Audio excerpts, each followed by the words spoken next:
Meus caros, boa noite. Iniciamos mais um evento promovido pela Academia Nacional de Direito Notarial Registral, a ADNotari. Hoje, dia 8 de outubro de 2020, temos o imenso prazer de termos conosco o Dr. Mark Stauder, diretor de conteúdo, um dos diretores de conteúdo da ADNotari, que vai trazer um tema interessantíssimo, que é a renúncia ao direito de propriedade. O Dr. Mark Stauder, advogado, ele é o head lá da área imobiliária do escritório Demarest. É isso? É isso. É isso, Mark. O Dr. Mark Stauder, especializado na área imobiliária registral, mestrando numa universidade dos Estados Unidos. Não preciso dizer da capacidade que ele tem de transmitir conhecimento e de organizar os pensamentos, né? Eu fico muito feliz de poder ser amigo dele, pelo menos me considero assim, e fico muito feliz também dele estar conosco na ADNotari. Tenho que dizer também que a nossa querida diretora de marketing, doutora Keila Pimentel, é uma pessoa fantástica, que vem nos ajudando muito, se esforçando para que esses eventos semanais sejam realizados. Sem ela, né, sem o doutor Heitor, sem a doutora Mônica, isso não seria possível. Então, agradeço muitíssimo, aproveito essa oportunidade de publicamente agradecer mais uma vez o trabalho que elas fazem, né? E passo a palavra, então, para a gente poder iniciar esse tema maravilhoso, que eu quero aprender hoje bastante sobre esse tema, direito à renúncia da propriedade. Dr. Mark Stauder, a palavra é sua, meu amigo, e muito obrigado mais uma vez pela sua presença aqui conosco. Obrigado, Kikunaga. É sempre muito gentil, muito bom te ouvir e você pode mesmo se considerar um amigo porque a recíproca é verdadeira, tá? E o amigo é aquele que também provoca, faz a gente pensar, faz a gente trabalhar de forma diferente, pensar no quer para reforçar a convicção, quer para a gente mudar de ideia. Isso é muito importante. E eu acho que esse é o grande espírito da academia, todo mundo junto, todo mundo pensando, falando abertamente, livremente e contribuindo com os trabalhos. Então, eu queria aproveitar aqui também como um dos diretores de conteúdo da academia, reforçar o convite de que todos participem das nossas palestras, participem das nossas reuniões, sigam as nossas redes sociais, o site e deem ideias, contribuam, sintam-se absolutamente livres e à vontade para dizerem, para proporem um artigo, proporem um tema para o debate, etc. Todas as sugestões são sempre muito bem-vindas e quer na nossa revista quadrimestral e outras publicações do site, a gente sempre tem espaço para todo mundo publicar o material do seu interesse. Dentro, obviamente, do âmbito da nossa atuação da academia. Indo logo aqui para o tema de hoje, a renúncia ao direito de propriedade, eu ouso falar desse tema porque, mais do que qualquer coisa, ele me incomoda muito. E acho que isso me faz pensar, é como um dia o Kikunaga falou assim, poxa, eu vou falar sobre o mandato, procuração. Eu falei, pô, que procuração? Tá bom. Cara, você precisa falar disso de novo, porque toda vez é uma dúvida em cima da outra, o tema é muito importante. É um negócio absurdo que se dá para fazer com o Instituto do Mandato no direito brasileiro. E aí, óbvio, eu não vejo na renúncia do direito de propriedade uma amplitude tão grande, mas a provocação e a inquietude que isso me causa é também gigantesca. E a primeira coisa, né, vai falar assim, pô, mas renunciar ao direito de propriedade, quem em sã consciência faria isso? Pô, por quê? Porque a gente, afinal de contas, todo mundo aqui acorda todo dia o mais cedo possível e vai dormir o mais tarde possível para ganhar algum dinheiro, para ter alguma propriedade, e a vida é assim, e esse é o jogo. Então, mas calma, não é assim. Eu também não estou aqui fazendo uma pregação que todo mundo se despreenda de tudo e vamos virar andarilho, vamos para São Tomé das Letras, sei lá, não é esse o caso. Mas aqui a gente precisa ter um pouquinho de desprendimento, sim, mas desprendimento para analisar um instituto de forma científica. E o porquê que é, como abusam dele, quais são os limites. Então é essa a proposta para hoje. Como sempre, eu conto com as intervenções, eu conto com vocês, e aqui, como eu estou com a apresentação, eu não consigo ver se tem alguém com a mão levantada, eu não consigo ver se tem o chat, coisa e tal. Então, por favor, interrompam mesmo, e o Kikunaga está aí para isso também, e provocar, mediar aí a conversa, porque convenhamos também, remotamente ou presencialmente nos escritórios, na rua, de um jeito ou de outro, todo mundo aqui já trabalhou o dia inteiro. Então, se isso aqui for um monólogo, eu reconheço as péssimas qualidades da minha voz, e se isso aqui for um monólogo, danou-se. Por outro lado, se vocês quiserem, grava e põe ali no radinho do lado ali do criado mudo, porque em 3 minutos está todo mundo dormindo. Se tiver problema de insônia, a gente resolve também. Vamos lá. Agora ele não funciona aqui. Por que não funciona? Aê, funcionou. Para começar a falar da renúncia, eu quero mostrar para vocês um pouquinho e relembrar um pouquinho do que é a propriedade imobiliária. Está na Constituição Federal, é um princípio basilar do nosso direito, e tem as cartilhazinhas antigas que é garantido o direito de propriedade, a propriedade atenderá a sua função social, está lá, está na Constituição, artigo 5º, incisos 22 e 23, e pô, isso diz tanto, né? Então, vamos perguntar para quem sabe. O que o Orlando Gomes diz, né? É um direito complexo, se bem que unitário, consistindo num feixe de direitos consubstanciados nas faculdades de usar, dispor e reivindicar a coisa que lhe serve de objeto. E aí, obviamente que isso tem no próprio Código Civil, é o direito de fruir, usar, gozar e dispor da coisa, o direito de reavê-la de quem a quer injustamente possua ou detenha. Ou seja, a propriedade, basicamente, o melhor resumo que eu posso fazer é minha e eu faço o que eu quero dela. E o que eu quero, obviamente, é o que a lei não proíba. Aí a gente está falando de um direito, olha que interessante, de um direito unitário, a propriedade, mas ele é complexo, porque ele tem inúmeras diferentes vertentes. O que eu quero dizer é que eu faço o que eu quero com a propriedade desde que a lei não proíba. Esse é um primado do direito privado, né? Eu tenho total liberdade. Ou seja, se o meu imóvel ele tem um uso permitido comercial, eu posso fazer todo aquele comércio que eu não posso fazer eu não posso ter um uso residencial. Por quê? Eu estou dentro de uma concepção urbanística de planejamento da cidade, de uso, etc. e tudo mais. Mas eu também não posso não fazer nada. E vocês muito bem sabem que o Estatuto da Cidade é um dos exemplos só, que ele estabeleceu mecanismos que impõem o uso adequado da propriedade. Ou seja, a propriedade subutilizada ou a propriedade ociosa. Existem os mecanismos, por exemplo, aqui na cidade de São Paulo, do IPTU progressivo, que é uma forma de provocar o proprietário a dar um uso conforme o que se entende como função social da propriedade, dar um uso para esse imóvel sob pena, inclusive, dele ser retirado essa propriedade. Aí a função social da propriedade pode parecer um aspecto, um conceito muito amplo. E realmente ele é. Ou seja, sob o ponto de vista urbanístico, é dar a função para aquele imóvel que ele tem que ter de acordo com o planejamento da cidade. Ou seja, mas aqui eu tenho uma zona comercial, etc. Então, aquele meu terreno de 50 mil metros quadrados, eu vou continuar explorando o estacionamento.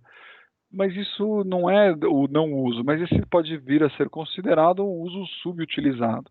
De qualquer maneira, o que eu estou falando aqui podemos, na qualidade de proprietário de um bem imóvel, dar o uso que a lei permite, que a lei não proibir, o que a gente quiser que a lei não proibir, mas tem esse balizamento. E a principal ideia aqui é que eu posso alienar meu imóvel. Se eu faço uma oferta do meu imóvel e tem alguém que aceita pagar aquele preço, ou a gente chega num consenso com relação ao preço, eu vendo. E eu posso muito bem falar o seguinte, eu não vou vender para o Dr. Tato Jacopetti porque ele é santista, e pô, esquece. Eu tenho para mim que para santista eu não vendo. E o Kikunaga palmeirense, ele vai pagar mais barato, e eu vou vender para ele porque ele é o Kikunaga, pô, meu amigo, etc. Eu faço o que eu quiser com o meu imóvel. Certo? Ah, mas o preço viu. Não, não estou falando disso. Não estou falando de nenhum defeito, de nenhum vício de negócio. Eu estou falando de condições normais, onde eu inclusive posso escolher vender para um palmeirense e não vender para um santista por hipótese. Tudo que eu estou falando aqui e tudo que a gente vai falar, o âmbito disso é a propriedade privada.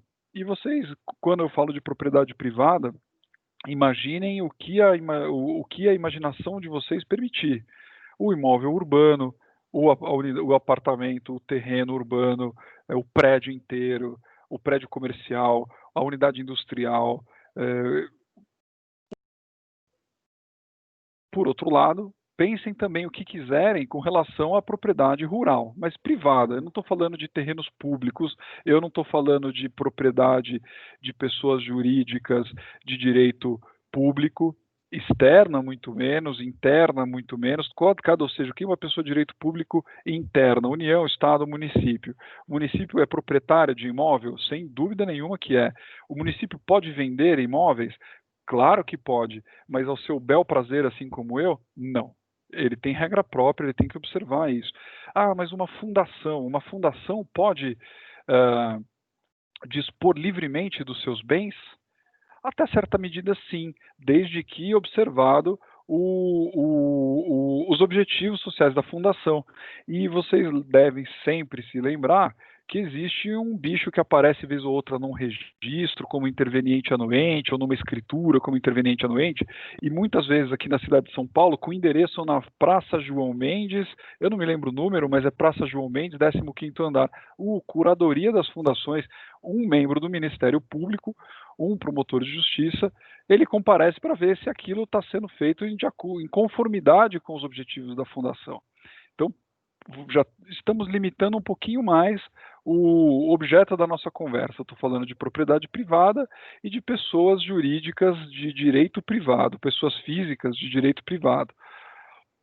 Na verdade, isso foi a pessoa física, toda pessoa física é pessoa física, e as pessoas jurídicas de direito privado. E imóveis urbanos e imóveis rurais. Sabendo agora, então, dentro dessa delimitação, aonde aparece a renúncia? A renúncia aparece numa das hipóteses de perda da propriedade imobiliária. Está lá no artigo 1275 do Código Civil. A perda da propriedade, dentre todas as causas de perda da propriedade imobiliária, que nos interessa aqui é a renúncia. E eu não fiz nenhum destaque aqui, mas o parágrafo único, ele é esclarecedor, mas ele tem um detalhe com o parágrafo, com o inciso 3º, que é bem interessante. Ou seja, no parágrafo único, fala que nos casos do incisos 1 e 2, os efeitos da perda da propriedade são subordinados ao registro do título transmissivo ou do ato renunciativo no registro de imóveis. Todo mundo aqui já ouviu mais do que gostaria, quem não registra não é dono. Perfeito, isso é o artigo, me corrija se estiver errado, mas é o artigo 1245 do Código Civil. É o ato, puxa, me fugiu. A transmissão da propriedade imobiliária, é o ato é o passar a transmissão imobiliária, né? É o registro no registro de imóveis.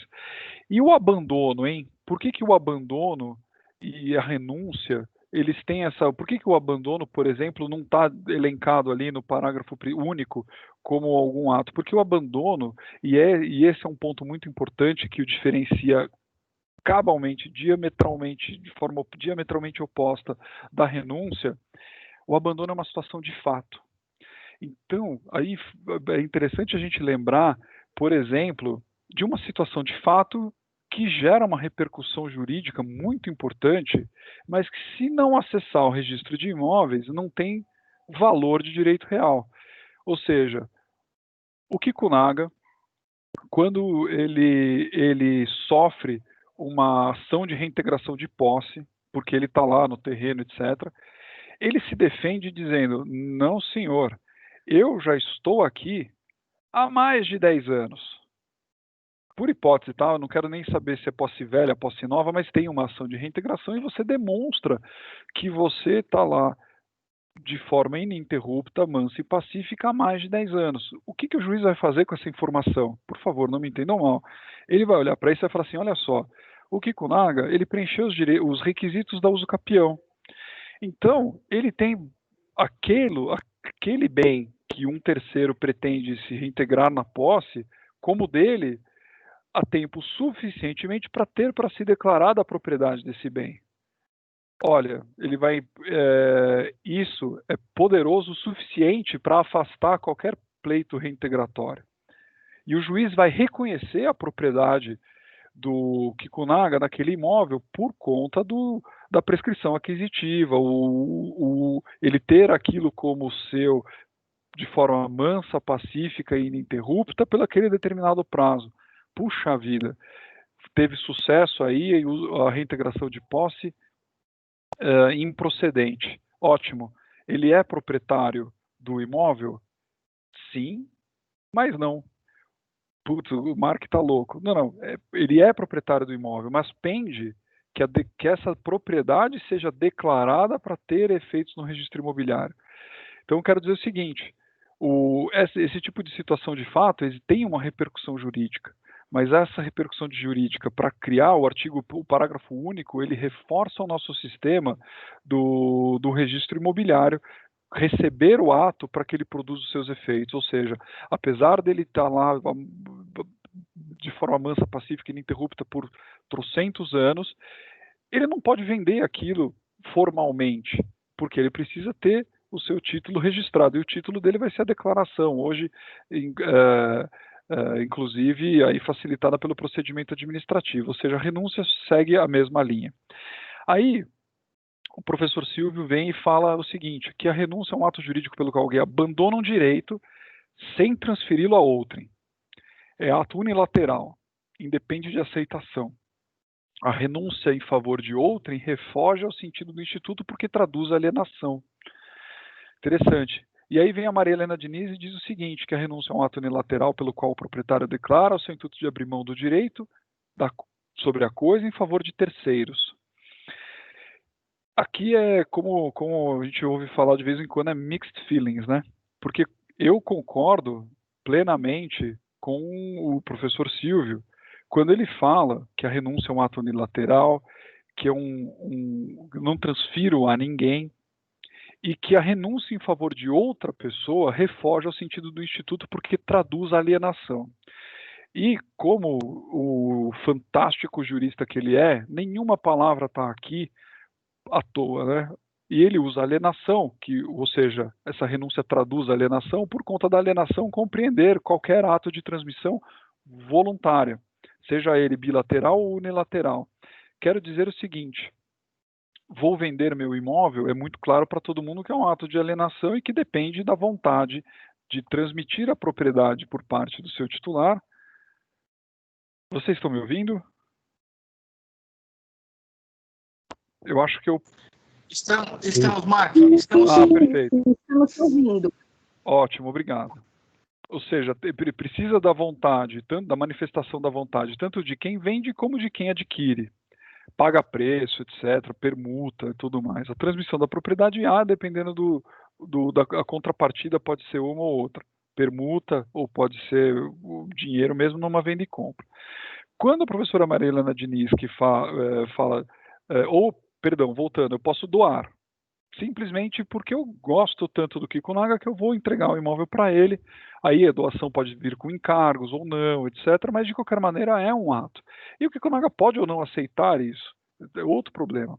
Mas quando a Maria Helena Diniz que a renúncia é um ato unilateral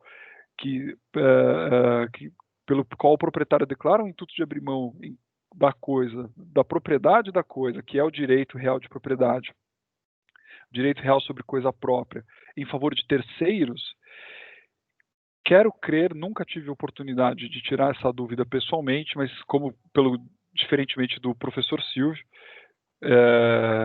que não encontro mais pessoalmente, mas a gente tem reuniões aí quase que semanais, isso é muito bacana, ter o contato com ele. Mas eu quero crer que a Maria Helena Diniz ela tenha dito para terceiros, pensando terceiros como terceiros, não terceiros no sentido de alguma pessoa determinada ou indicada. E aí ela vem com a ideia da propriedade, viria, entendo eu, com a ideia da propriedade vacante. Ou seja, eu estou fazendo uma renúncia em favor de terceiros, ou seja, eu não sei quem é, mas alguém vai receber isso. E aí, no nosso sistema jurídico, onde a lei, ela pelo menos procura ter resposta para todas as perguntas, ela vai responder essa pergunta também. Existe alguma limite, ou seja, eu não estou fazendo nada para alguma pessoa específica. Se eu quero renunciar à propriedade em favor de alguém e transmitir essa propriedade em favor de alguém, significa fazer isso a título gratuito, eu estou entrando no âmbito de uma doação. Eu acho que assim, a apresentação eu montei com uma determinada ordem para a gente tentar, ao final, fechar todos esses elementos, porque a situação começa a ficar mesmo mais complicada. Ou seja, aqui, para ilustrar, um julgado razoavelmente recente, que tem aqui um erro de referência, aliás, e peço perdão, eu vou corrigir isso antes de mandar para vocês, porque não é... entendeu o Tribunal de Justiça, entendeu que a renúncia, ela não poderia ser feita porque não poderia transferir à coletividade o ônus da preservação na área. Quero dizer o seguinte, existe limitação para a denúncia? Por esse lado, olhando para o que Maria Helena Diniz escreveu a respeito disso, a renúncia é possível desde que não acarrete prejuízo a terceiros. E a renúncia do direito de propriedade sobre um imóvel é sempre possível. Agora, eu confesso que, com a mesma liberdade que eu tenho para vender meu imóvel para um palmeirense e não vendê-lo por questão de princípio meu, por mais irracional ou bobo que seja, não vendê-lo para um santista, essa colocação doutrinária não faz sentido. E não faz sentido porque eu tive uma discussão muito acalorada a respeito disso, e não faz sentido porque não é o que o nosso sistema fala. Ou seja, eu quero dizer que existe aqui uma questão de consequência, uma possibilidade, uma situação que pode decorrer da renúncia, que não tem absolutamente nada a ver com o meu direito real sobre coisa própria, que é a propriedade, e o exercício dele, e que, por conta dessa consequência, que não tem nada a ver comigo ou com o meu direito, se busca criar uma limitação para essa renúncia. Quero dizer o seguinte, nesse julgado, aqui esse excerto que eu trouxe, ele tem uma informação importante, que fala: a renúncia pretendida pela apelada altera o loteamento registrado, pois reduz a área da gleba loteada e ainda põe em risco a continuidade da proteção do manancial. Olha que baderna. Se eu tenho uma área loteada, o parcelamento do solo urbano 6766, e eu estou falando o seguinte, eu tenho um pedaço dele que eu posso renunciar, ou seja, é um lote. Porque se for uma área verde, já é da prefeitura, é propriedade pública.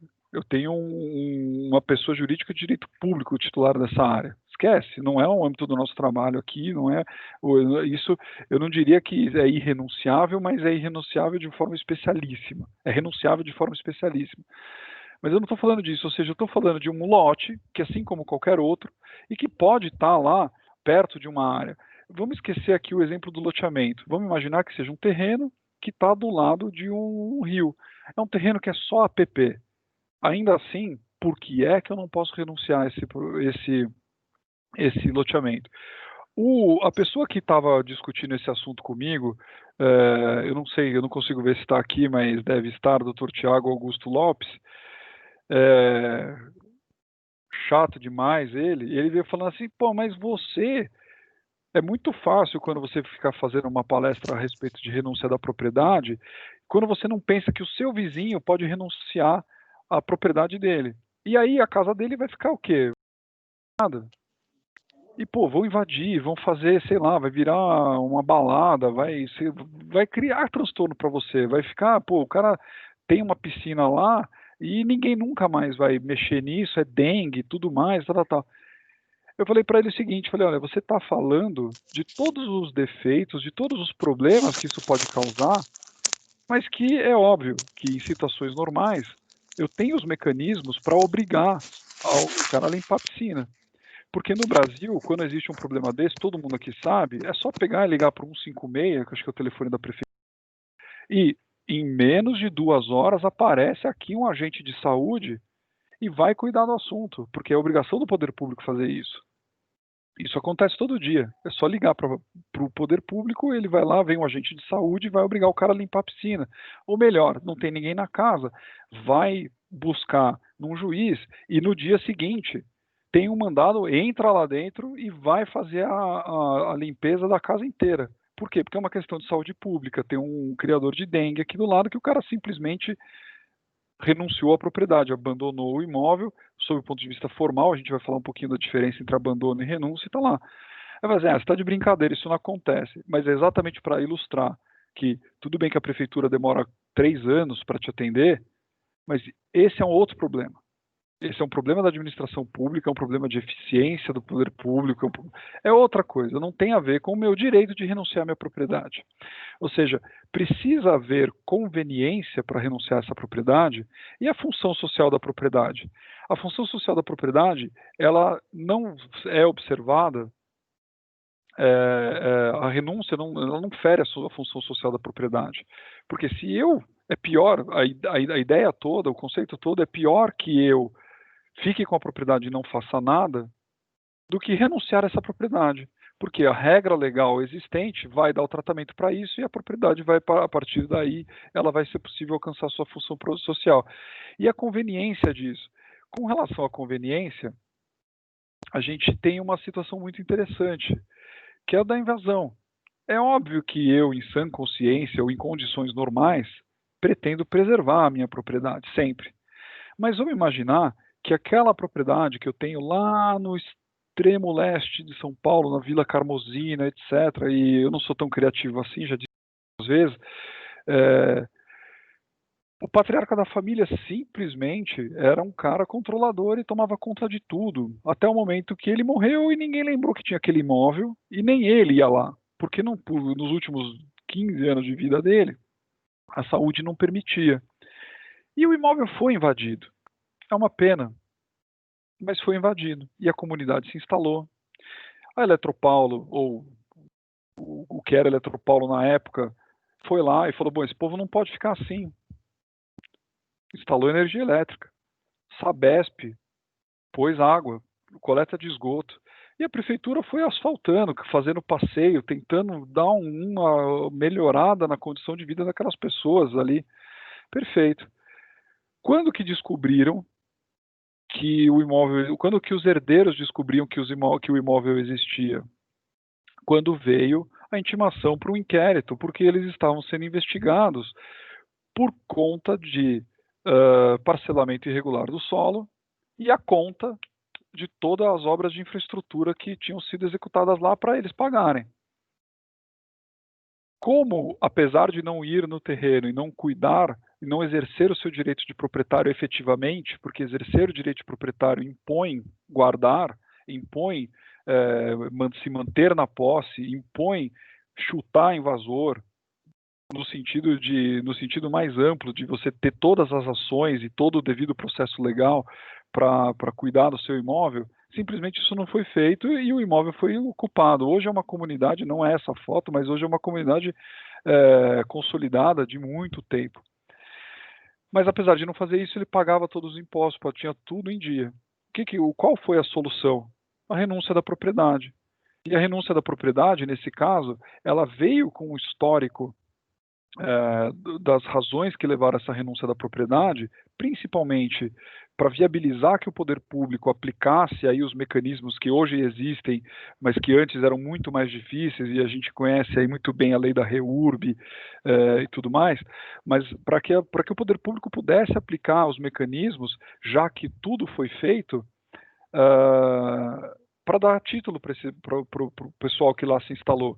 E óbvio,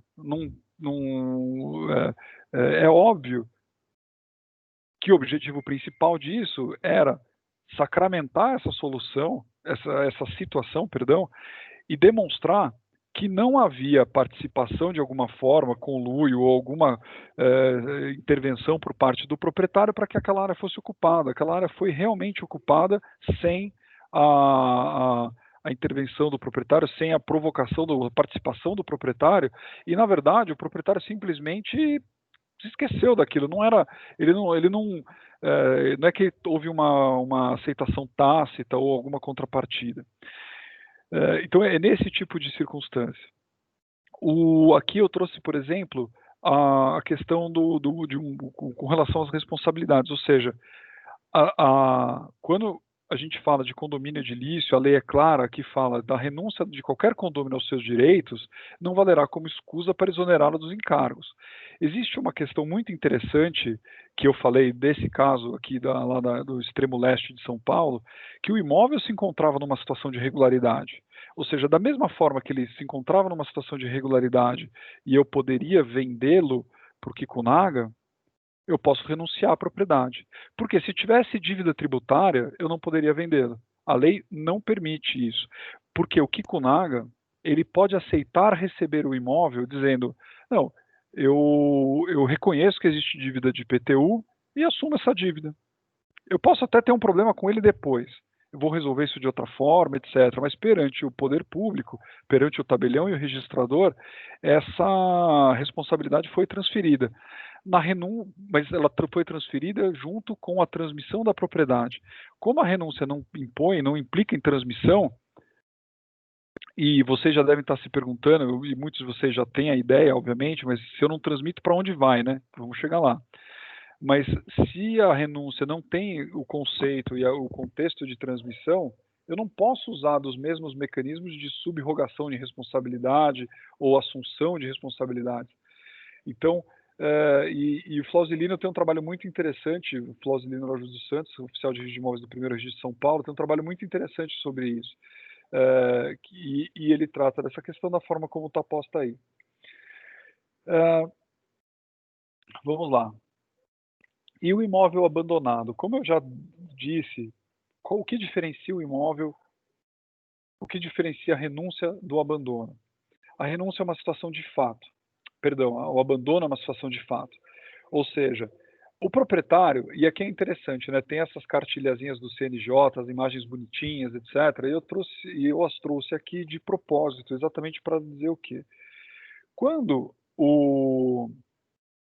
você olha para isso e diz que o proprietário tem que zelar pelo seu patrimônio, isso parece ser tão óbvio, né? Mas por uma questão sanitária, limpeza, manutenção, conservação, é importante. Por uma questão também de segurança. Fica 10 anos sem fazer manutenção na sua casa, uma hora vai cair, cupim, sei lá, tem uma série de coisas, entendeu? Isso precisa.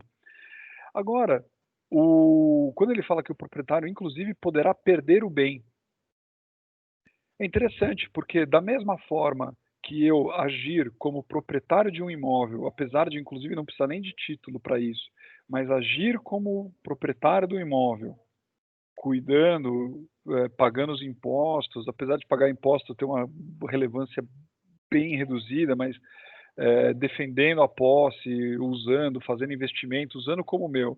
E se eu passo um prazo dessa situação de forma mansa, pacífica e ininterrupta, eu adquiro a propriedade, o negativo também acontece. Ou seja, se eu largo, fui embora, voltei para Tóquio e simplesmente larguei minha casa. Ninguém nunca mais abriu aquilo. O tempo passa e eu também perdi a propriedade. Mas eu perdi a propriedade. O que aconteceu? Minha casa simplesmente ficou fechada. Ela caiu. Árvore, planta, tudo, acabou. Mas e aí? é o mesmo caminho da renúncia. Nesse sentido, eu ainda não, eu quero dizer o seguinte: a renúncia, o principal ponto que nós precisamos ter aqui, a renúncia, por ser um ato, ele está revestido das formalidades e ele está revestido de todas os pressupostos e requisitos para acesso ao registro imobiliário. E como a renúncia é um ato formal, está sujeito a determinadas regras. E aí, eu estou aqui o tempo todo falando que a renúncia não é uma transmissão para alguém. Ela é simplesmente um ato abdicativo, ou seja, não quero mais. E ainda não disse o que, eu não estou fazendo um mistério de propósito. Mas aí, eu tomo um carrinho, vem um carrinho no joelho e derruba. Porque é o seguinte, quando eu olho na multipropriedade, lei recente, todo mundo já viu, já fizemos vários eventos sobre isso, etc. O que é multipropriedade? Multipropriedade, regime de condomínio, fração de tempo, uma unidade autônoma de tempo, etc. Então, olha só, daí a gente tem o artigo 1358C, tem toda a ordem do 1358, que é o que foi acrescido no Código Civil para regulamentar a multipropriedade. Quando eu chego no artigo J, eu já olho e vejo o seguinte: dentre as obrigações do multiproprietário estão pagar a contribuição condominial, e quando for o caso, em condomínio edilício, ainda que renuncie ao uso e ao gozo total ou parcial do imóvel, das áreas comuns e das respectivas instalações e equipamentos imobiliários. Ou seja, a obrigação dele, ela não cessa quando existe uma renúncia ao uso e ao gozo dessas áreas. O que esse artigo quer dizer aqui? Ele quer dizer que você, que é um proprietário de uma fração de tempo em multipropriedade, se você simplesmente não quiser ir mais usar a sua fração de tempo, isso não significa que você está liberado do pagamento das contribuições que está sujeito. Precisava dizer isso? Lógico que não. Não sei porquê, mas aí você vai vendo que no sistema que foi criado para a lei da multipropriedade, eles foram inserindo uma série de coisas esquisitas, para dizer o mínimo. Por exemplo, se você parar de pagar o seu condomínio pelo simples fato de que você não vai mais para o seu apartamento, você comprou outro apartamento, trancou aquele lá e largou. Você está exonerado, você não paga IPTU pelo uso do bem imóvel, você paga IPTU pela propriedade imobiliária, quer que você use ou não. Aí, vamos um pouquinho dar mais um passo na lei da multipropriedade, que é do Código Civil. Mas o multiproprietário somente poderá renunciar de forma translativa o seu direito de multipropriedade em favor do condomínio edilício. Agora o cara está me obrigando a vender o imóvel para o Santista. Vocês entendem qual que é o conceito disso? Esse símbolo tóxico, biohazard, está aqui por uma razão muito simples. Esse artigo é tóxico. Por quê? Dá vontade, se eu tivesse o tempo e o dinheiro para fazer isso, dá vontade de comprar uma multipropriedade para 2 meses depois renunciar à multipropriedade. E renunciar do jeito certo, renunciar do jeito que o Código Civil manda, de forma abdicativa, sem transmitir para ninguém. E que vai levar ao quê? Vai levar à arrecadação da propriedade vacante, tal como a propriedade ocupada. E eu quero ver o condomínio dizer que essa forma translativa é oponível, de acordo com a redação do artigo 1358-T. E só para explorar um pouquinho esse tema, porque esse tema me ajudou muito a entender melhor a multipropriedade, não, a renúncia, o Instituto da Renúncia do Direito de Propriedade. O parágrafo único do 1358-T, ele diz que a renúncia que trata o caput só é admitida se o multiproprietário estiver em dia com todas as contribuições condominiais, com os tributos imobiliários e se houver o foro ou a taxa de ocupação. Precisava dizer isso? Parece que os caras ganham por caractere. Eles não são revisores de texto. Eles para que dizer o que a lei já diz? Por isso que o nosso sistema, agora um parênteses, só um desabafo, uma sessão do descarrego aqui, porque o Kikunaga ele vai comentar isso. Mas o nosso sistema jurídico enche o saco.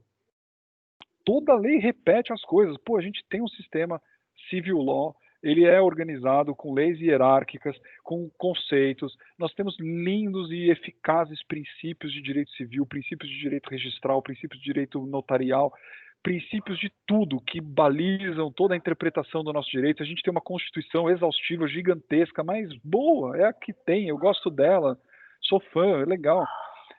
E aí a gente fica repetindo coisa na lei que não precisa repetir só para criar confusão. Aí, quando a gente olha o Flávio Tartucci, que ele escrevia sobre multipropriedade nos dinossauros da multipropriedade. A multipropriedade era lá de trás, uma coisa muito comum nos Estados Unidos, etc. E aqui eu não quero me alongar porque o tema não é esse. Mas ele, e assim, jurista admirável. E ele fala o seguinte: o emprego do artigo, o emprego dessa expressão renúncia translativa em matéria de direitos reais foi atécnico, pois ela doutrinariamente utilizada em matéria de direito sucessório e representa, na verdade, uma hipótese de transmissão de propriedade em proveito de determinada pessoa. Olha que legal. Ele colocou exatamente o conceito que eu tinha, porque lembra de renúncia à herança. Renunciar à herança é um ato que está sujeito ao imposto de transmissão, causa mortes ou doação. Por que doação, né? É o ITCMD? Porque é um ato gratuito. E se é ato gratuito, eu estou equiparando isso a uma doação e beleza. O meu quinhão dos direitos hereditários, eu renuncio em favor dos herdeiros, ou sim, em favor de ninguém, em favor de todos os herdeiros, daquela universalidade de herdeiros. Perfeito. Agora, o nosso querido companheiro e admirável tabelião e companheiro de academia, Fernando Blasco. Tem um trabalho muito interessante dele publicado no IRIB a respeito da multipropriedade, e ele trata desse tema de uma forma muito legal. E assim, como uma boia de salvação para um náufrago, ele vai lá e tenta interpretar isso de uma forma muito mais honrosa do que a minha, porque a minha forma é o seguinte: pô, isso é absurdo, isso não pode, tchau. Mas ele pensou a respeito do assunto e isso é saudável porque faz a gente pensar também. E ele fala que deve-se entender essa renúncia que como geradora de aquisição da multipropriedade pelo condomínio. Por que eles tiveram essa preocupação? Porque lá, se a propriedade se torna vacante e é arrecadada pelo poder público municipal ou pelo governo do Distrito Federal, imagina a bagunça. Eu estou falando de uma fração de tempo, sujeita a regras super específicas de uso, de conservação, com sistema de intercâmbio, eventualmente, porque não é a prefeitura que vai pegar uma fração de tempo para construir uma creche naquela fração de tempo. Aquela fração de tempo é a fração de tempo para você ficar lá 1, 2, 3, 5, 10 semanas, resort, não sei aonde ter esse, ou para fins aí médicos, sei lá. É um universo muito próprio, de interesses muito particulares.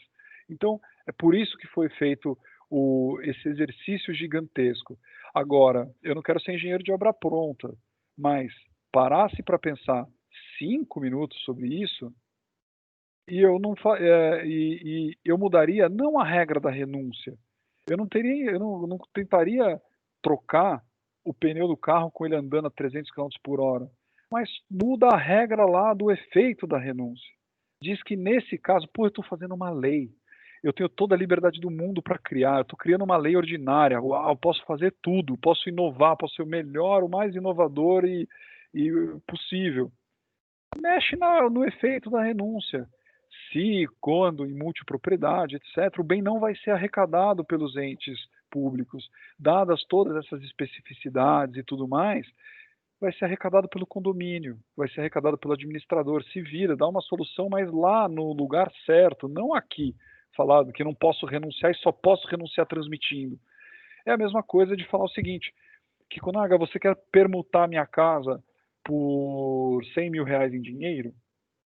Eu estou permutando, você traz aqui a mochila de dinheiro e leva a minha casa. A gente faz uma escritura de permuta, eu vou ter o tratamento de tributo. Não, tudo bem, chama do que quiser.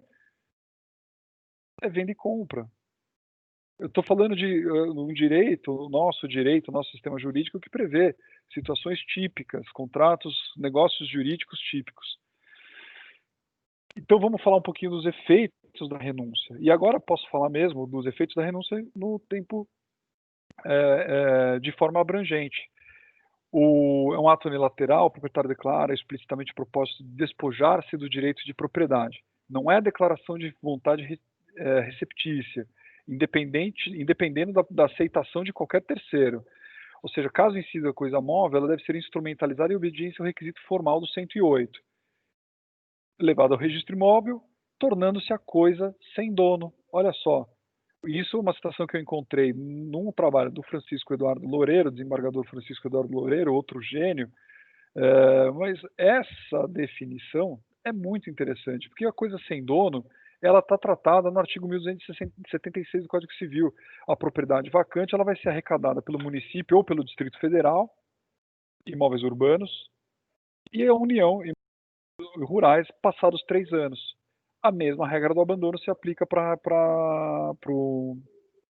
a renúncia.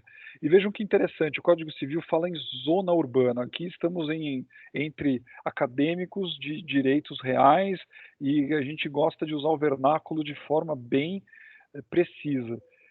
Ou seja, o imóvel que estiver na zona urbana, mas que tem uma destinação rural, ele é urbano ou é rural? É a questão da destinação.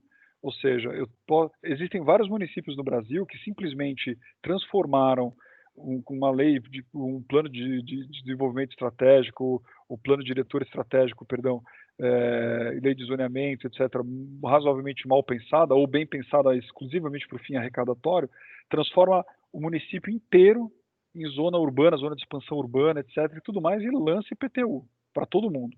Aí o dono do sítio, o dono da chácara, o dono da fazenda vem e fala, amigão, não é, minha destinação é rural. Ah, perfeito. Mas olha que tipo de distorção que isso pode acontecer, porque o Código Civil fala que se o imóvel ele estiver em zona rural, ele vai ser arrecadado pela União. Faz todo sentido, o nosso sistema é esse. E se ele estiver em zona urbana, ele vai ser arrecadado pelo município ou pelo Distrito Federal, dependendo da situação. E nesses casos, eu posso então ter um imóvel rural arrecadado pelo município. É apenas uma colocação, não vejo efeito prático muito relevante, mas para a gente ver a quantidade de situações que decorrem aí de cada tema que a gente trata. Ou seja, vamos agora um pouquinho mais para o detalhe. Quando o Tato Jacopetti quiser fazer a renúncia da propriedade dele, ele vai ter que se usar de um instrumento público ou particular. Como saber? É a regra do 108. Dependendo do valor. Aí ele vai falar assim, pô, mas eu vou gastar inclusive com o ITBI? Não tem transmissão, não tem ITBI. Você não está transmitindo para ninguém. Coisa sem dono, res nullius. Lembre-se disso, sem transmissão, sem fato gerador do ITBI. E o registro imobiliário e valor do ato? É o valor da transmissão, tem que ter um valor. E um valor nem que seja para fins de custas e emolumentos. E é o valor, por exemplo, da sua declaração do imposto de renda, o valor contábil do bem. Ah, mas aí tem o valor venal de referência da prefeitura, etc. Aí é uma questão de querer ou não discutir a aplicabilidade ou não, e essa já é mais uma discussão enorme, mas a gente conhece os delineamentos dela, para fazer isso, porque na regra o valor vai ser o valor que vai ser utilizado para fins de cálculo dos emolumentos é o valor maior entre um ou outro. Mark, posso te interromper? Por favor. O nosso querido Hilário Lula, ele faz um questionamento para você. Ele fala o seguinte: o mesmo entendimento da renúncia da multipropriedade também se aplica na renúncia de vaga de garagem condominial?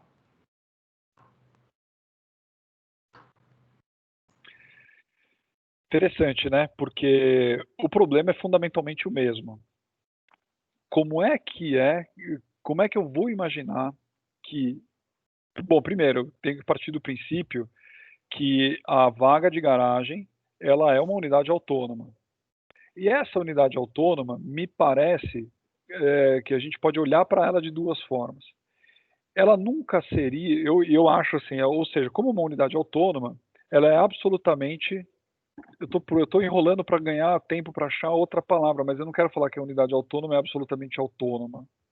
Mas ela é desvinculada, ou ela não tem relação ligação obrigatória com o apartamento, com a unidade imobiliária. Quero dizer o seguinte, diferente de uma vaga de garagem vinculada, uma área comum de uso vinculado, ou que está aquela unidade, etc., não tem sorteio, não tem nada, mas ela é uma unidade autônoma, então, em tese, eu posso livremente fruir, usar e dispor. O que já por si só não é verdade, porque eu tenho que olhar para isso da forma como a lei do que não me permite, do que não me proíbe. E faz lei entre as partes, é lei entre as partes, apesar aí de ter uma discussão muito interessante se a convenção de condomínio ela tem natureza de contrato ou não, eu vejo ela como mais do que um contrato, mas ela faz lei entre as partes. Significa dizer que se eu quiser montar um bar na minha vaga de garagem, minha unidade autônoma, não posso. Se eu quiser montar um canil na minha unidade autônoma, vaga de garagem, eu também não posso, porque ela tem um uso determinado pela lei, ainda que essa lei seja a convenção de condomínio. E é obviamente que outra legislação municipal, etc., vai fazer esse regulamento. Mas a preocupação toda, e eu entendo a colocação do Hilário, é que é o seguinte, eu posso vender minha vaga de garagem unidade autônoma para outro condômino se a lei permitir, se a lei não proibir, perdão, se a convenção de condomínio não proibir, eu posso. Aí o Kikunaga vai se tornar o ditador do prédio, porque ele vai comprar todas as vagas de garagem e vai alugar para quem ele quiser. É uma hipótese. Pode ser. Mas ou seja, e um terceiro? Um terceiro não pode, porque a lei proíbe.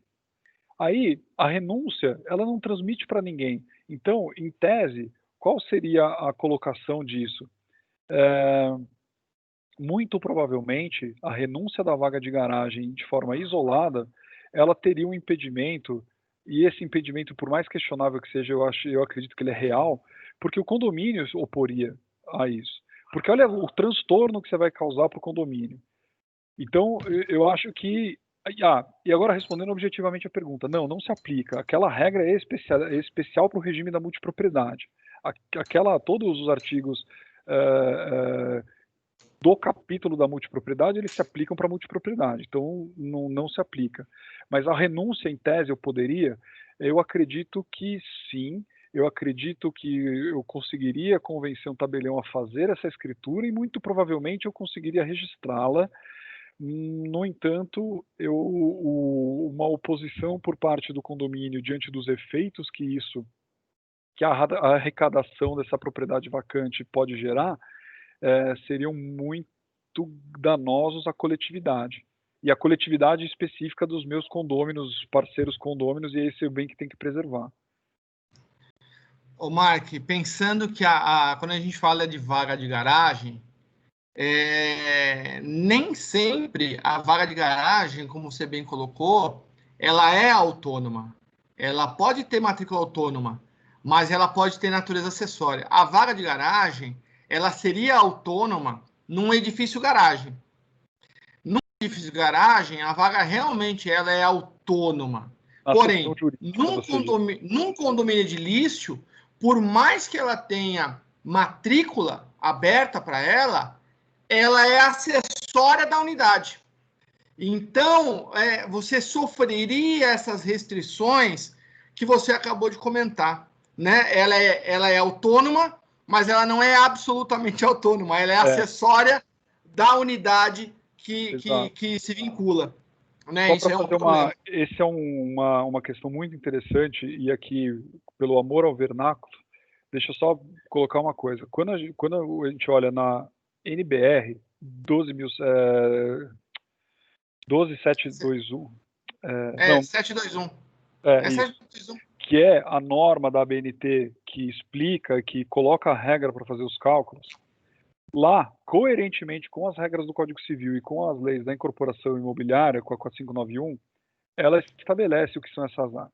Então, quando você fala ela acessória à unidade autônoma, ela pode ser uma área comum e uma área privativa, aliás, uma área comum vinculada à unidade autônoma. E aí a NBR diz que o cálculo para isso, e de acordo com o que a lei manda fazer, ela tem uma natureza de área privativa acessória. E aí ela está vinculada umbilicalmente com a unidade autônoma. Significa dizer que eu não vendo ela separado nem para outro condômino. Quando ela tem a matrícula própria, significa dizer que ela é de fato uma unidade autônoma, ela é de fato um objeto de lançamento tributário apartado, vai ter um número de contribuinte, vai ter tudo lá, mas ela tem o seu uso, ou seja, ela não é tão autônoma assim. Porque da mesma forma que eu posso vender o meu apartamento para quem eu quiser, essa unidade autônoma eu não posso vender fora do condomínio. E a resposta para se eu posso ou não, ela está ela está também ligada estritamente à convenção de condomínio. Mas é isso, ou seja, para que a gente pense nessa hipótese, tem que ser uma unidade com matrícula própria, uma unidade autônoma, vaga de garagem. E ainda assim ela tem as restrições de uso, da mesma forma como eu não posso fazer um bar no meu apartamento, porque eu tenho a restrição de uso dela. É isso. Calma que eu só tenho mais 15 slides, tá? A gente tá chegando. Vamos lá. Aqui tem exatamente uma questão que fala... que olha para a renúncia do Tribunal de Justiça da Bahia, que olha para a renúncia de forma adequada e, sob o meu entendimento, aplica uma consequência muito interessante para o renúncio. A desembargadora aqui, ela diz que a renúncia não pode ser feita em favor de alguém, devendo ser formalizada através de escritura registrada no registro de imóveis, não isentando o proprietário das obrigações tributárias incidentes sobre o imóvel até então. Eu acho interessante notar que isso deve ser alguma coisa muito regional, porque em São Paulo, certamente não conseguiria fazer sequer a escritura de renúncia sem a prova cabal de quitação do débito tributário. Essa é uma situação interessante, porque se eu vou comprar um apartamento e eu até posso olhar, e o tabelião, melhor dizendo, o que eu ia falar é o seguinte: eu posso olhar como advogado e falar assim, eu não quero certidão de protesto, porque, se aparecer alguma coisa vai ser pequena, dispenso aí.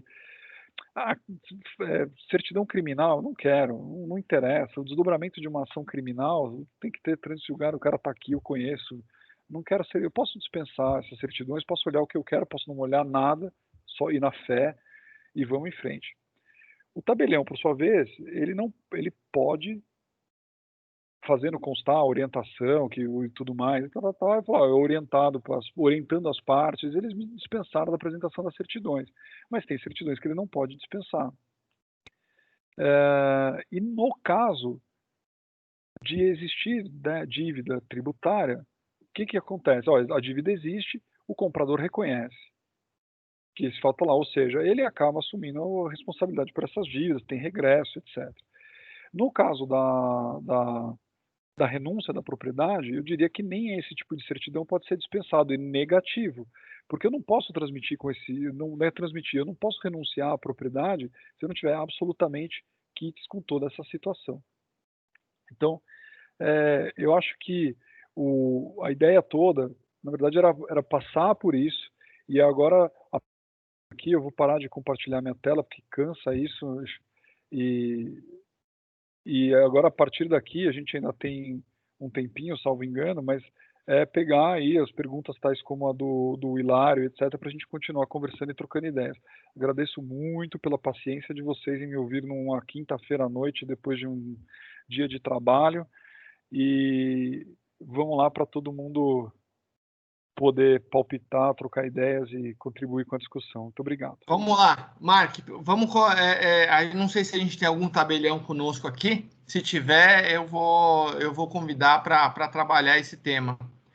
Como é que a gente compatibiliza essa exigibilidade da CND de IPTU, por exemplo, para renunciar, se o conceito trazido pelo professor Silvio Venosa, pela professora Mariana Diniz, é de ato jurídico. Ato jurídico, o efeito é automático por lei.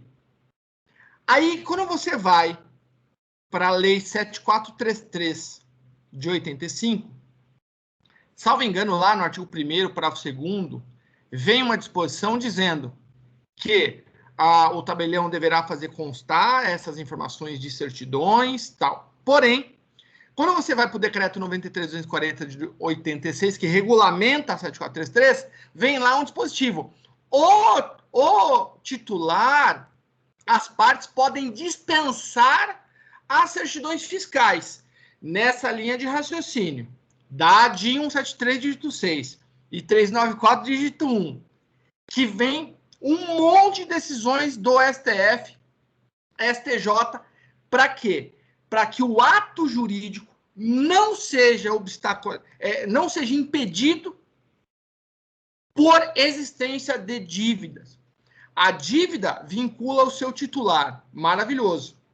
Agora, você exigir que ele faça o pagamento da dívida para que ele seja um condicionante para a renúncia, esse é um ponto que eu gostaria de que a gente aprofundasse um pouquinho mais, porque vai de encontro às ADINs do STF, item 117.1 lá das normas de serviço e assim por diante. Vamos lá. Eu queria ouvir outras pessoas a respeito também, porque esse tema é bem interessante. A ideia toda, eu acho que, pelo menos na minha cabeça, e do topo da minha ignorância, é que assim, a gente tem lá o advogado é treinado para resolver problema. E eu não vou, e feliz ou infelizmente, a gente sempre busca a solução mais simples, rápida, menos onerosa para os nossos clientes, para todas as situações. Essa regra, eu concordo plenamente que o conceito é bonito, o conceito é bacana, mas, por outro lado, o conceito do quê? De eu renunciar à propriedade com ela absolutamente regular. Porque aí eu estou me despejando do meu direito de proprietário por convicção mesmo, entendeu? Não é por birra. Porque eu posso ter um único bem, eu estou falando assim, eu já estou enlouquecendo mesmo, eu vou para São Tomé das Letras e vou morar lá caminhando na rua e vivendo de doações, e aquela dívida, aquela grana que eu devo para o Kikunaga, ele não vai pegar minha casa mais de jeito nenhum. Então, ele tem aquela ação, e ele está me cobrando essa grana, tudo, ele tem toda a razão, driblei ele, fiz uma sacanagem com ele, mutretagem, eu vou renunciar e vou para frente. Pô, eu acredito que enquanto não ultrapassado o prazo de 3 anos, pelo menos, você teria grandes chances em desfazer esse negócio jurídico.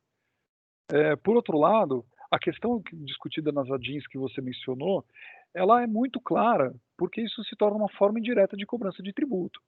Então, pensando na situação do Mark, cliente do Mark, que já não tem grana para cuidar do imóvel, ele foi invadido. Quanto mais pagar imposto, acabou. Não tem, está numa situação absolutamente ruim e não tem o que fazer, e agora está com medo ainda de responder por ações de Ministério Público, Sabesp, concessionárias e prefeitura, etc., e responder porque não consegue contratar um advogado, vai ter que depender da PAJ para defendê-lo numa ação absolutamente especialíssima e vou renunciar. Ah, não, mas você precisa pagar os impostos. Eu acredito que nesse caso teria argumentos para forçar essa situação de fazer a renúncia ainda com a dívida de impostos. Mesmo porque existe a questão o imposto predial da propriedade territorial urbana, ele está aí, a própria prefeitura não vai cobrar dela mesma, e ela vai poder dar uma destinação nesse imóvel. Existe um contexto próprio dessa situação que é diferenciado. De novo, um tabelião pode até fazer, um registrador muito dificilmente vai registrar, por conta do entendimento da responsabilidade, do entendimento, sob o meu ponto de vista equivocado, da responsabilidade pessoal do registrador, que faz com que a gente tenha 14 toneladas por ano de decisões de dúvidas registrais idênticas, que está me pedindo, o oficial recusou o registro porque me pediu a CND de tributos federais, não pode. Aí o Ministério Público fala, não pode porque é cobrança indireta. Aí o corregedor fala, vai, amigão, registra isso aí que não pode. E por que faz isso? Por que tem 1 milhão de decisões a respeito? Por que tem norma da corregedoria a respeito e o cara continua fazendo a presa? Então, é um caminho a ser explorado. Certamente não vai ser o mais fácil, vai encontrar resistência, mas num caso específico como esse, eu vejo muitos argumentos, e esses argumentos são muito fortes, para fazer com que isso aconteça. Antes de passar para o Hilário, Mark, eu vou te dar um exemplo. Eu prestei assessoria para o Banco Itaú durante 1 ano. né? Fazendo regularização, legalização de imóveis do banco. A gente teve um caso lá que eu tive que dar um parecer para eles no seguinte sentido. O banco foi e executou um bem. Era um lote, né? Num loteamento, a matrícula aberta, tudo bonitinho. Porém, o loteamento ele era irregular. Irregular por quê? Porque ele foi aprovado e executado em desconformidade com o projeto. Desse modo, uma parte do loteamento era utilizável e a outra parte, uma grande parte, não era utilizável, porque não tinha infraestrutura, não tinha nada. Ou seja, era um grande mato.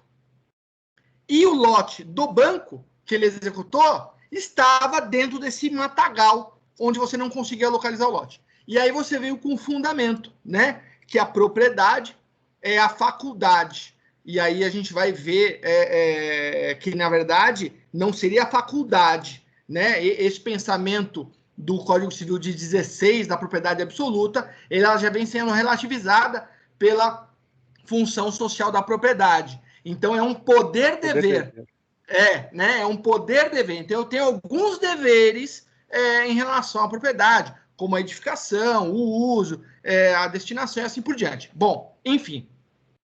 Dentro do meu parecer, o que eu falei para o banco? Banco, o imóvel existe juridicamente? Existe. Tem matrícula aberta. Porém, de fato, ele existe? De fato, ele não existe. De fato, eu não tenho o poder-dever.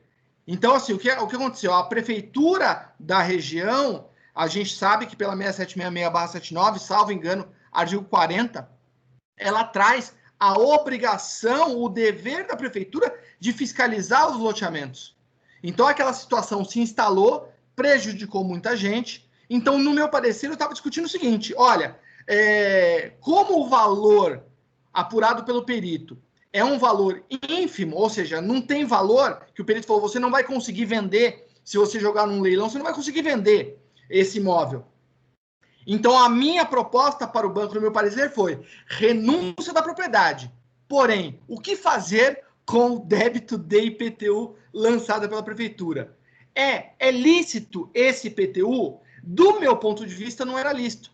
Então, eu dei o parecer dizendo, além da renúncia da propriedade, que se ingresse com ação judicial declaratória de inexistência de relação jurídico-tributária por não haver o poder-dever. Entendeu? Exatamente. E aí vem o problema. O tabelião da região se negou a lavrar a escritura porque tinha débito de IPTU. Eu falei, mas a renúncia aí que é ato unilateral. Se é ato unilateral, é um ato jurídico, você, tabelião, não pode me impedir.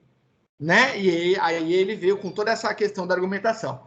Mas vamos em frente. O querido Marcos Prado, seu amigo diretor de conteúdo, ele coloca assim, além das limitações das dívidas Procter Hand, do imóvel, IPTU e condomínio, os institutos da fraude contra credores, ótima pergunta, e de fraude à execução se aplicam plenamente à renúncia da propriedade imobiliária? Os credores do renunciante possuem a mesma tutela judicial e pretensão pessoal indenizatória ou rei persecutória do imóvel renunciado? Marcão, um abraço para você. Obrigado pela pergunta.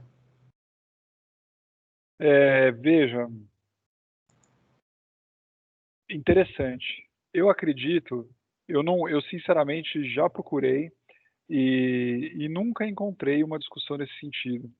Mas eu acredito o seguinte, nessa hipótese, e até antevendo aí um pouquinho, né, por sorte ou por azar, espero não ter dado a ideia de um assunto tão complicado para o Dr. Marcos, mas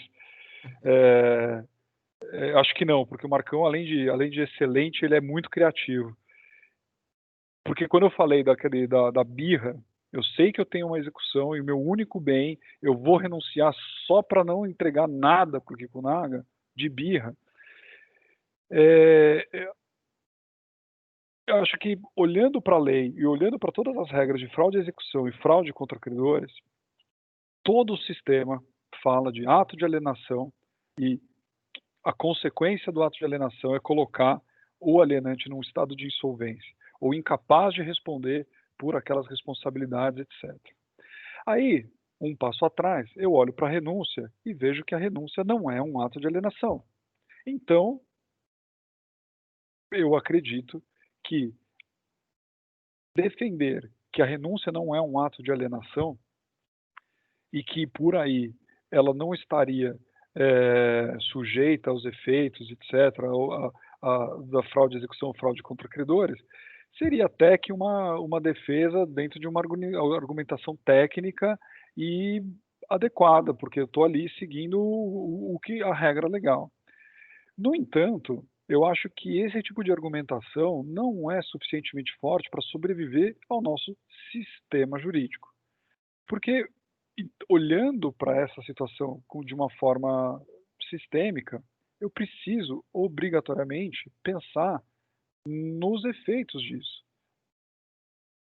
E convenhamos, assim, resumindo muito a resposta, porque acho que outras pessoas podem opinar, é o seguinte: alguém vai olhar para isso e vai falar assim, cara, tem cabimento isso se tornar res nullius e não satisfazer a execução? Que o cara tá lá com crédito legítimo, tudo tal, não faz sentido algum. É isso. Aí pensa, por exemplo, pior, vamos temperar, né? O crédito é trabalhista. Caramba, tem natureza alimentar. Não. Puta, a lei tem que mudar, porque a lei tinha que falar alienação ou renúncia, porque renúncia não é alienação, deixa o cara passar fome com esse crédito alimentar, ficou sem nada. Para, né? Não é esse o espírito do nosso sistema jurídico. Penso eu que nesse ponto a gente poderia aplicar por analogia o artigo 1813 do Código Civil, que vai falar que a renúncia do herdeiro lá que prejudica credor, o credor se habilita. Exato. Né? Então, eu acho que você poderia seguir esse caminho. O Hilário está com a mão levantada aqui há bastante tempo. Hilário, desculpa, é que eu já fiz a sua pergunta. O Marcão perguntou, eu passei ele na frente. Agora eu volto para você. Pode abrir teu áudio e a gente bate um papo aqui com o Mark. O Hilário vai perguntar da parte de imóvel. Não vou perguntar. Agora ele é do cartório, então a gente pode perguntar: você lavra com dívida tributária? Eu lavro e registro. Veja, eu lavrei várias escrituras. A beleza do ofício único. Não, eu quando estava nas notas, né? Eu lavrei várias escrituras de renúncia da região aqui de São Paulo, da região da Jacupêssego, né? Então, assim, e muitos tributos, muitos proprietários renunciavam justamente porque tinham muitos tributos devendo de uma propriedade que tinha sido invadida e tinha ainda duas coisas. Uma ação pública por loteamento irregular, quando ele sequer construiu alguma rua, não é? O Ministério Público no calcanhar deles. E então, assim, tudo se registrava. E quem me ensinou a lavrar a esse entendimento foram dois registradores de São Paulo, e que colocou, olha, a questão do fisco, o fato gerador ocorreu, mesmo eu renunciando, eu me responsabilizo pelos débitos anteriores. E quem renuncia tem a obrigação de informar o fisco daquela renúncia. É a famosa atualização de dados cadastrais, porque senão o teu nome fica ainda lá na prefeitura ou no ITR, dependendo do caso. Então, veja só, uma coisa, Mark, que eu gostei muito, sua palestra foi brilhante, assim, fazia tempo que eu vou ser sincero que eu não vi alguém falar com tanta propriedade sobre renúncia, que é um tema que eu gosto muito. Quando se fala da questão do município, ou do Distrito Federal, ou da União, arrecadar, né, o bem renunciado, eu sempre tive uma dúvida, que é assim, porque eu sempre tive na minha cabeça que renúncia é bem para ninguém, o imóvel fica sem dono, né?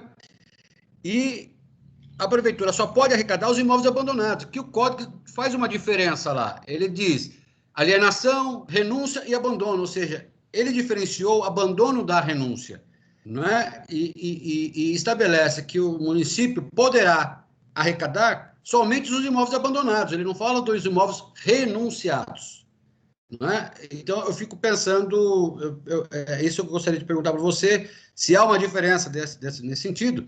E uma outra coisa é o seguinte, quando eu perguntei da vaga, e eu fiz uma renúncia disso, de questão de vaga, quando eu estava, antes no cartório, voltei para advocacia e hoje volto para as notas, né?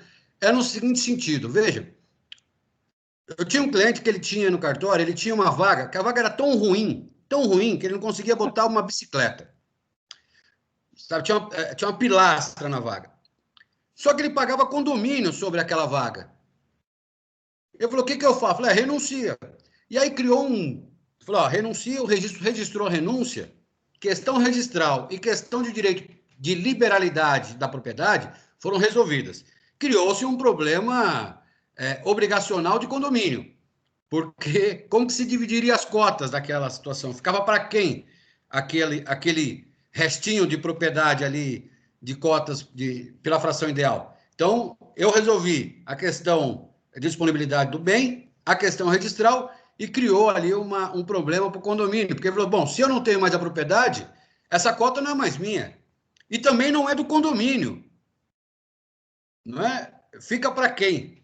Então, foi essa porque o que eu perguntei essa questão se aplica ao mesmo princípio da multipropriedade.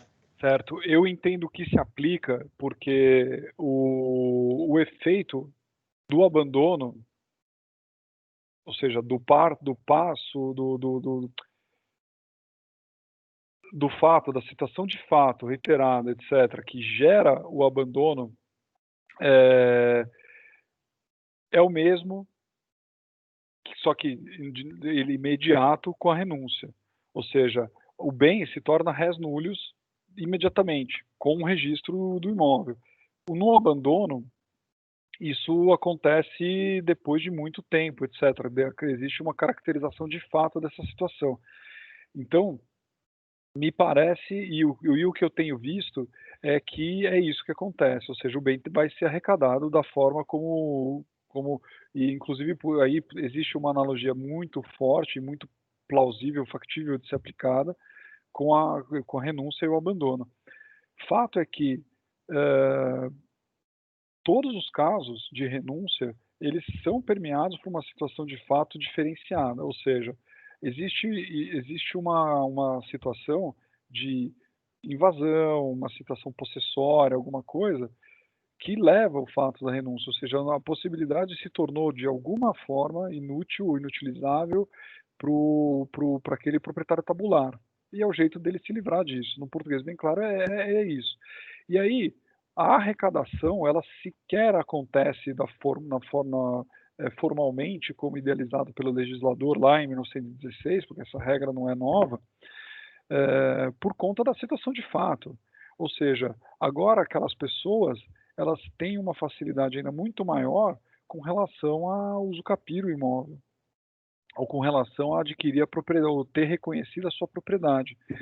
E uma coisa que é interessante, que numa situação de invasão de terreno, tem duas coisas que eu quero colocar aqui. Numa situação de invasão de terreno, eventualmente, é mais interessante, se não fosse a questão da exoneração da responsabilidade tributária, mas é mais interessante, eventualmente, um acordo e destinar o imóvel a um projeto de REURB do que fazer a renúncia. Porque daí eu posso reconhecer o direito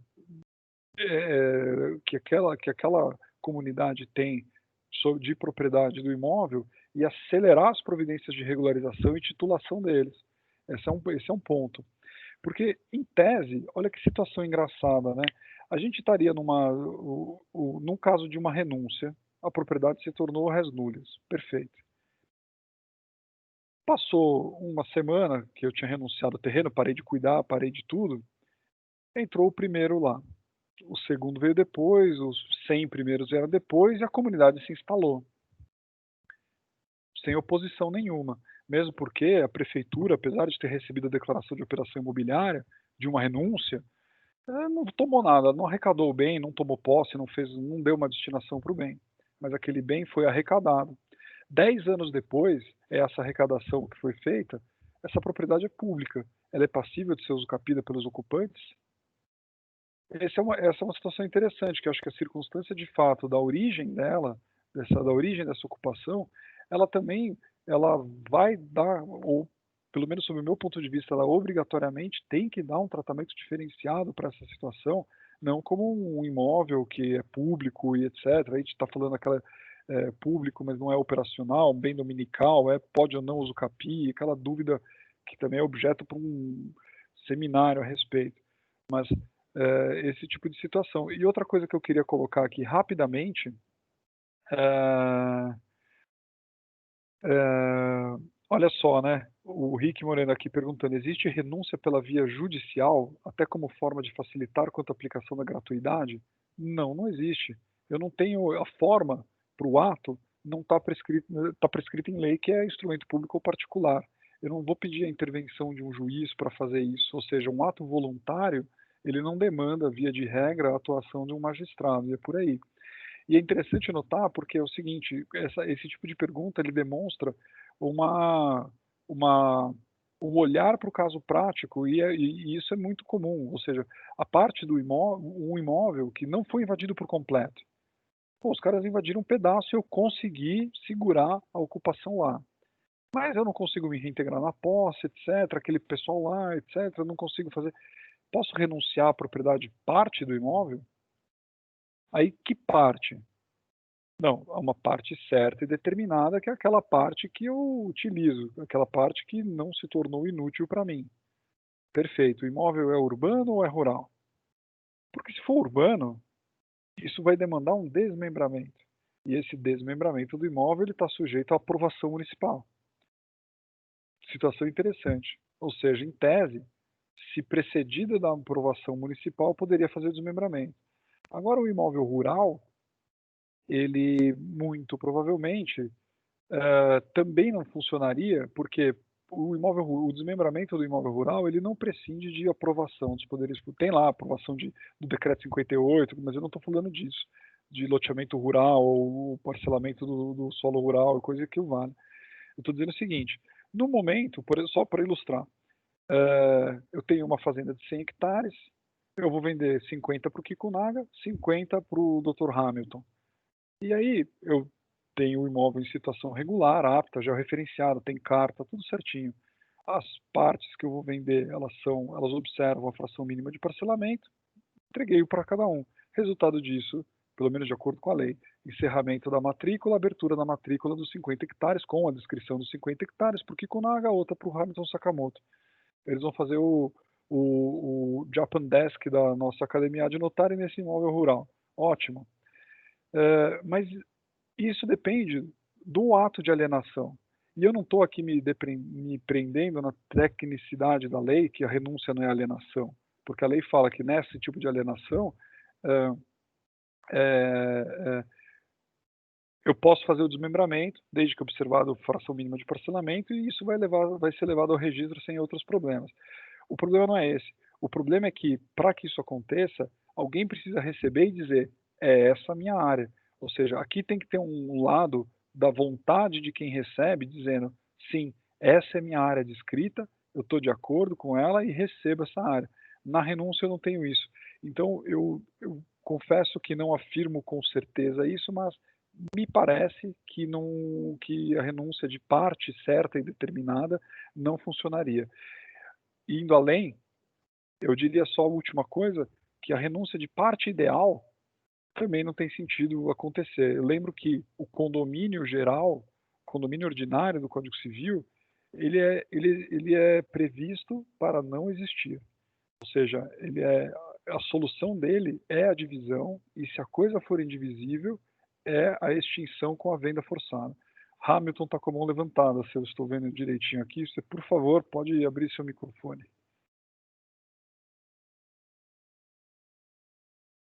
Olá, boa noite a todos. Estão me ouvindo bem? Sim. Sim, Hamilton.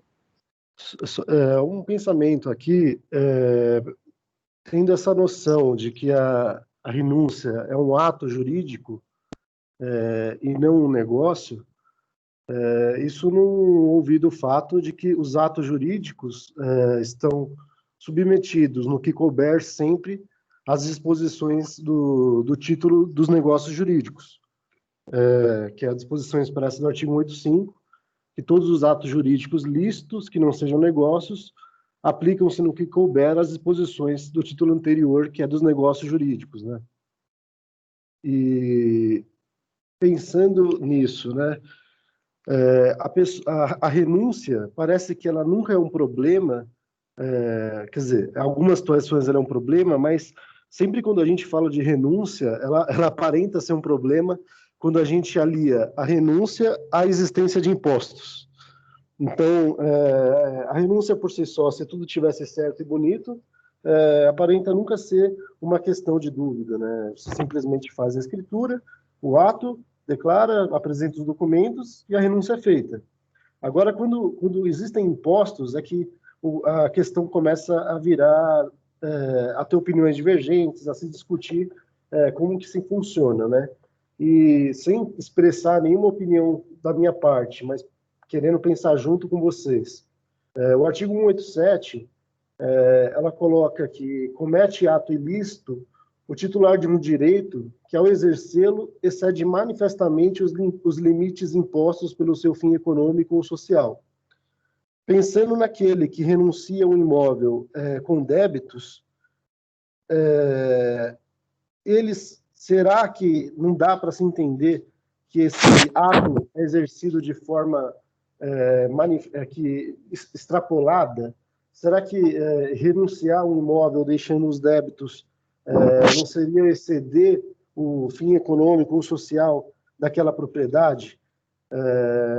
Apesar da gente ter situações de imóveis e até de cobranças tributárias sobre imóveis que até são irregulares, lotes de loteamentos clandestinos, independente disso, esses bens, ainda que irregulares, têm valor patrimonial, né? Então, eles alcançam aí o direito de propriedade, independentemente de sua regularidade ou não, né? Claro que não a propriedade no sentido estrito aí de registro de matrícula, né? Mas alcança um fim patrimonial e, portanto, afeta o direito privado. Então, essa é a questão, né? Renunciar um bem com débitos, será que não é exercer um ato ilícito de forma manifesta e contrária ao fim econômico ou social da propriedade? Esse é o questionamento. Isso eu quero falar um pouquinho e já me antecipei aqui para falar antes, porque eu acho que o Kikunaga tem uma visão bem interessante a respeito. A gente já conversou sobre isso algumas vezes. Mas o fato é o seguinte, é muito interessante a sua tese e eu fico muito feliz que você seja advogado, não procurador do município. Mas o fato eu acho o seguinte, considerar isso um exercício abusivo do meu direito, o que se contrapõe? Você tem ótimos argumentos. Do outro lado, eu tenho o meu direito de livre dispor do meu imóvel, inclusive de renunciar. E constitucionalmente há uma vedação expressa há uma vedação expressa de cobrança indireta de tributo. Significa dizer o seguinte: você usar a prefeitura, usar esse tipo de restrição para cobrar o tributo, não me parece adequado. Agora, eu estou dizendo o seguinte, ou seja, você tem todos os mecanismos para me cobrar, executando, etc., o devido processo legal, e faça o que for possível para pegar meu patrimônio e satisfazer seu crédito. Perfeito. Inclusive a questão do próprio imóvel. Mas a prefeitura não fez nada, não faz nada, e dormiu. Ou seja, meu imóvel não está penhorado. O meu imóvel não tem uma vedação premonitória, etc., alguma coisa que possa ancorá-lo numa situação de fraude à execução, ou pelo menos de fraude a credores, de forma mais clara e explícita. Pensando nesse sentido, aí você já deve estar pensando o seguinte, pensando nesse sentido, você já vai contra mim dizendo, mas é o seu único imóvel, e se for o seu único imóvel, você vai se despejar disso? Jamais iria contra você, Mark. Não, mas não é isso. Mas você está dizendo o seguinte, você está colocando o seu único e último imóvel como res nullius, como propriedade vacante. E não vem me dizer que você está fazendo isso para que eu arrecade, e na verdade a gente faz o seguinte, porque se fosse o caso, você teria falado comigo, eu tinha editado uma lei, um decreto, e tinha feito uma dação em pagamento para liquidar esse crédito. Quer fazer uma creche no meu imóvel? Eu estou devendo tributo? Faça, liquida meu tributo, recebe o imóvel em pagamento e acabou a dívida aí. Mas eu vejo isso como direitos que se equivalem e que têm que ser contrapostos no caso específico. E por isso que eu vejo isso com tanta dificuldade. Sinceramente, eu não sei te responder ou não é, sim ou não. Eu diria que, e não estou querendo dar uma ensaboada, mas eu diria que, dependendo do caso, uma tese fica muito mais forte do que a outra. O Conselho Regional de Medicina de São Paulo abriu uma investigação que está sob sigilo. Ontem, o CREMESP cassou o registro profissional de um outro médico acusado de abuso sexual em São Paulo. Por esse sigilo que o pessoal se renuncia às propriedades. Meus caros, vamos ver aqui. Tem mais alguém aqui? Mark, deu 8h30. O horário aqui. Tem uma última pergunta aqui. Vamos só responder a última pergunta do Newton Silva.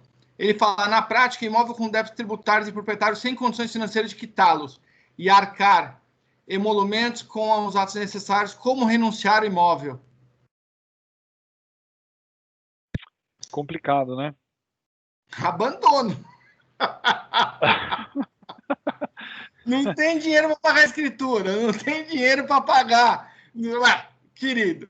Ô, Newton, essa hora você manda uma dessa assim, não, amigo, por favor. Mas Newton, chama a família e falou, quem quer ficar com o imóvel? Eu faço a doação, né? É interessante isso. É muito complicado. Eu acho até que dependendo da situação do imóvel, assim, que se a pessoa mora no imóvel, ela usa o imóvel e não consegue pagar mais nada, etc., está ali vivendo numa situação muito, muito, muito preocupante,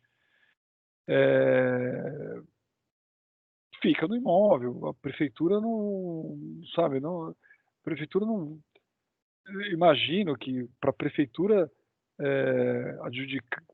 penhorar o imóvel, tomar esse imóvel de você, levar em leilão, alguém fazer isso, você vai ter um tempo enorme e você vai ter que, sei lá, tem os programas de habitação de interesse social para uma situação dessa.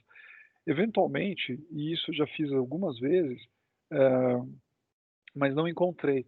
Por exemplo, como o Exército de Salvação, se você ligar para os caras vêm, limpam sua casa, felizes da vida e vão dar uma ótima destinação para tudo aquilo lá que você doar para eles. Mas eles não recebem imóvel, porque apesar de ter lá alguns recursos limitados e tudo mais, poderia fazer isso.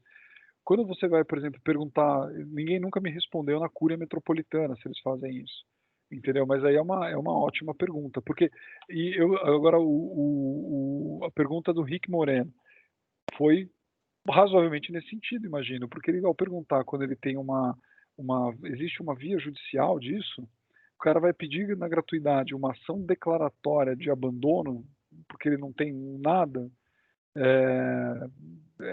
não dá, eu acho que não tem esse caminho, mas para a gente não se ver numa sinuca de bico, é uma questão de tentar fazer alguma coisa com o imóvel, vender, entregar, some, abandona na pior hipótese, e acabou, porque não é que você vai ter outros bens e está preocupado que eles sejam penhorados para satisfação desse crédito, então... Mas a situação é complicada, o povo está criativo essa hora da noite. Hilário, vai, última palavra. Você sabe que você colocou uma questão muito interessante, essa questão da cura e tal. Se deixa muito em testamento imóveis para Santa Casa, para Cúria, para templos e tal. Muitas vezes, esses imóveis não são aceitos porque a manutenção deles é muito maior do que o proveito. Então, a pessoa deixa em testamento, e aí isso acabaria na questão da renúncia, de deixar, né? E aí, você tocou, eu lembrei dessa situação. Então, porque às vezes o imóvel, para o ente público, instituição, né, como colocou, da Jardim da Salvação e tudo mais, ele é mais oneroso do que o próprio imóvel. Então, isso é uma situação também que leva as pessoas não aceitarem e não transferirem, né? para essas entidades. Complicado. Eu acho que é isso. Gente, eu queria agradecer muito pela paciência e pela participação de vocês. É sempre um prazer enorme poder falar com vocês e discutir esse tipo de assunto que a gente gosta tanto de falar, de ouvir e de participar. Rick, Viviane, Newton, Marcos, Hamilton, Tato, Hilário, todo mundo, Patrícia, Douglas, Ana Paula, muito obrigado mesmo. Juliana Sati, obrigado mesmo, gente. Meus caros, Mark, mais uma vez, muitíssimo obrigado. Eu vou encerrando, né, o nosso evento com uma pergunta final para o Mark, para ele não responder, ele levar de lição de casa. O devedor fiduciante pode renunciar a seus direitos, considerando lá a dívida absurda que ele tem, muito maior que o valor do imóvel, e sabendo que vai acontecer uma dívida gigante de PTU, uma dívida gigante de condomínio, e aí ele vai no cartório e fala assim, eu quero renunciar aos meus direitos de devedor fiduciante. Ele pode sair da relação jurídica pela renúncia? Mark, mais uma vez, muito obrigado. Fica essa pergunta aí para a gente poder responder na diretoria de conteúdo. Um beijo a todos, fiquem com Deus. Até breve. Tchau. Obrigado, gente. Valeu.